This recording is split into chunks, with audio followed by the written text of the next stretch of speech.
Good evening, St. Lucia, and welcome to Newsmaker Live. Thank you very much for joining us. My name is Clinton Reynolds. And you would have thought tonight, since it is 1 year after our 2011 general election, we would have been discussing politics. But instead, we have chosen to discuss the state of the media. As far as that goes, we will delve into some politics, see how the government has fared over the past year. But primarily, the focus of my guests this evening will be on media, how the media work on St. Lucia, how effective they are, what needs to improve as far as media, and just a comparison of where we are now compared to where we were a few years ago, probably the last couple of decades. With me to discuss that and many other media-related issues are Ayodele Hippolyte. She just completed her master's in journalism. Just a few years ago. But oh, well, a few years ago, but she just contributed her dissertation, her thesis to the UE Open Campus. She did that last week, and we will talk a bit about that as well. We also have Maria Fontenelle. She is the communication officer with the Media Association of St. Lucia. She will give us an association perspective on the status of the media. Thank you very much for being part of our show, and welcome, ladies, to Newsmaker Live. It is a pleasure to have you. Thank you. Thank you. And it's a pleasure to be here. Yeah, I can't get enough of you. I mean, Maria. I think you can actually, but let's not go there. Well, of you, Maria, but that was intended for Ayodele especially. I'm crushed. Twice in 3 weeks. Don't worry. Soon stop it. Soon go back. I'm just messing with Maria because I see her so often. I'm completely crushed. So we're discussing the state of the media. Before we go into the state of the media and just give you some idea as to what the media landscape is like on the island. Let's talk a bit about your dissertation. You made that presentation to UE a couple of weeks ago. Right.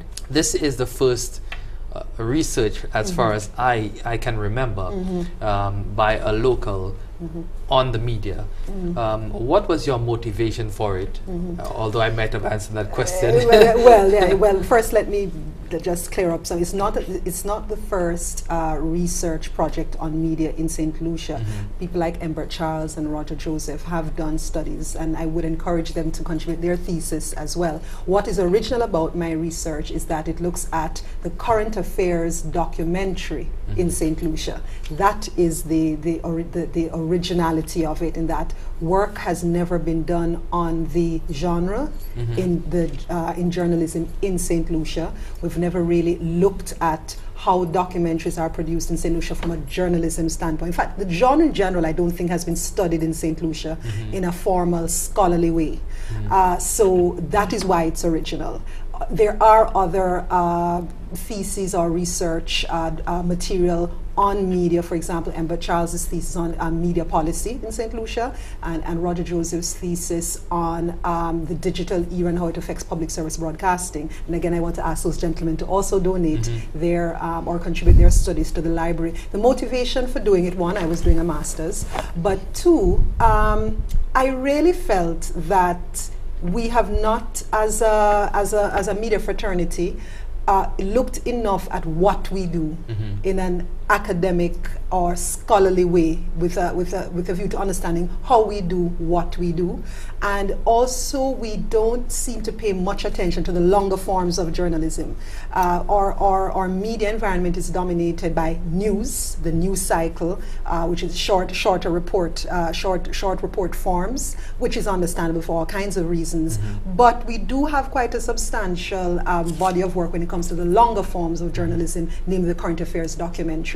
So I wanted to see how we did that, how much of that we have done, what are the salient characteristics of that, and what does it have to say about us as a people, the issues that come out. And when we take some time to look at the issues in a deep way, in a thoughtful way, what do we come up with? So that was what my thesis was about, and as I said, original, and that I wanted scholars, St. Lucian scholars and others from anywhere in the world, to be able to look at that part of our media community, or what we produce as a country in terms of media, the documentary form. And I'm looking forward to reading that. I Yes, think it would yes. be It's very... it's not a tome. It's not a Yeah. magnum opus. Luckily, it's not very. It's not huge because it's a master's dissertation. It's not a doctoral thesis. So yes, I think it's quite accessible and not too much heavy reading, but some important points are made. Yeah, and it would be interesting too, because as we look to understand the media landscape even better, this would Yes. be very instructive. Your I hope thesis, so. Yes. and knowing you, I know it is quite scholarly and But it had to be worth reading. Thank you, Clinton. Yes. Yes. So, and I want to talk about, some of your findings Yes. in that study, but we'll discuss Right. that in a little while. Maria, let me bring you in here. The Media Association of St. Lucia, we have been in existence since February of this year. A lot of work has gone into the association so far. So just give us a rundown of where the media are in relation to the association from an association perspective. I think we probably need a thesis on that as well. You need a doctoral thesis on that one. We need some exploration, we need some explanation. I'm not sure whether it's a matter of the media having just evolved naturally, or whether it's for a lack of monitoring, whether it's for not lack of laws, but applicable laws that would, in terms of control of the media landscape. But the media in St. Lucia has blossomed, and one of the things that we have come to acknowledge in the association is that there are many, for a small island, we have quite a lot of media houses.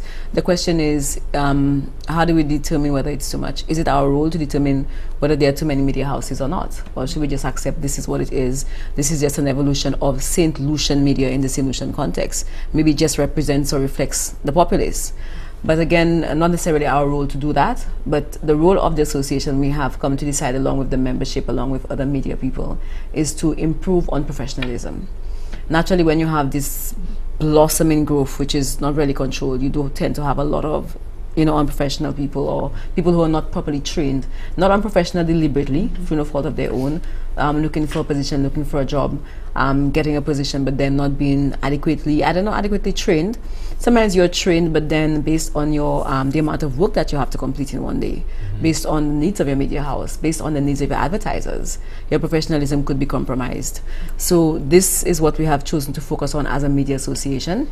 It took several months just to get to the point of having an association, to come to the point of voting for an executive, because we first had to redo the constitution, get things in place, decide what we want to do as an association, and from there have the formation. And of course, this week have our official launch of the association, which we hope will actually lead to more opportunities for journalists to be trained and to improve their work. Yeah, and one of the first things we did, and we must mention as well, is with the focus on training, as you said, was hold a training program. Like 3 weeks after we got into the association, the executive organized a training program with a trainer from the CBC, former producer at CBC in Canada, Nick. Nick Fillmore. Nick Fillmore. Nick Fillmore, that's his name, Nick Fillmore. Yes, of course, we also had Wesley Gibbons, right, and Wesley from Trinidad. Yes, He's Association of the Caribbean Media Workers president. Yeah. But one of the fantastic things about that workshop, especially as our first workshop, was the fact that it dealt with people across the spectrum of media. We had journalists, we had media managers, we saw cameramen, we saw people from print, from broadcast, etc. Just from online media as well. So it was just across. It was fantastic. It's across the spectrum, and everybody was represented. We saw presentations by Rick Wayne, one of the media stalwarts as well in St. Lucia. So it was not just a matter of foreign people, teaching us media, but we actually saw a presentation by Rick Wayne, and it was very well absorbed by the media people. So that was just a fantastic way to start. Now let me bring Aideli back in, because Maria, you raised a point about the proliferation of media on the island. 30 years ago, we would have counted not more than 5 radio stations, for example, Radio St. Lucia, RCI, Radio Kilibri, Was Well, it RCI already? RCI has been there for a while. Yeah. Yes. RCI has been there for No, a I long mean, time. was it under the name of RCI? Yeah, You it was. said, It was RCI. In the Caribbean. Yeah, HTS Radio 100 was It's not new, even there as Hot yet. FM is new. Yeah. There's so many new ones. So actually. 30 years ago, or say 20 Were years they ago five? when I started, yeah, there were not even 5. There No, were not about even 5, 4 yeah. radio stations. But now, on St. Lucia, we have 19 radio stations, and we have 11 television stations, and these are all local, you know. So I mean, with this upsurge, with this emergence, with this blossoming, as Maria put it, what does that do for information on the island, and what does that do for media as far as the handling of information when it comes through? That's an interesting question, because what I've noticed, even though it says local, quite a bit of the programming is still from abroad, from external sources. In fact, in many of the cases, I would say a good half of it is still foreign programming. So I wonder if the proliferation of all these media outlets has really made that much of a difference in terms of the quality of information that's provided, in terms of a diversity of perspectives or diversity of views, or how the information is framed.